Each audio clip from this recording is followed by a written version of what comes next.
Enjoying Third Wave specialty coffee is made possible using the 4 keys formula, which every Sage espresso machine delivers. Key number 1, achieve a full-bodied coffee with rich and complex flavors, using the ideal dose of 18 to 22 grams of freshly ground beans. Key number 2, sweet, delicious, and nuanced flavor notes begin with precise digital control over water temperature at 93 degrees Celsius for a perfectly balanced taste. And key number 3 starts with low-pressure pre-infusion, followed by a high-pressure 9-bar extraction process delivered via our 15-bar Italian pump and overpressure valve. The 4th and final key is about getting that silky, velvety microfoam, only possible with high-pressure steam. See our Latte Art for Beginners video to find out more. Achieving the perfect espresso extraction is based on a number of factors you need to monitor and adjust regularly.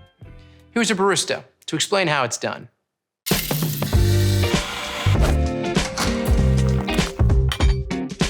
Okay, so you have your specialty coffee beans and you're ready to hit that brew button.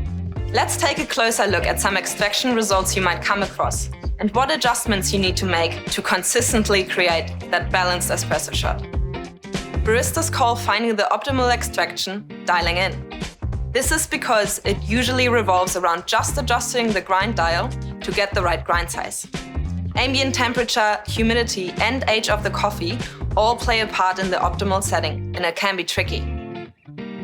Pay attention to the shot clock as each extraction starts. If your espresso is flowing too fast, it's under-extracted, and you'll need to decrease your grind size, making it finer for the next coffee you make. However, if it's flowing too slowly, it's over-extracted. So increase your grind size, making it coarser for your next coffee. Keep an eye on this each time you make a coffee for that perfectly balanced shot. Just like this. Brilliant, Leo. Sage espresso machines take care of everything, so all you need to be aware of is dialing in the grind.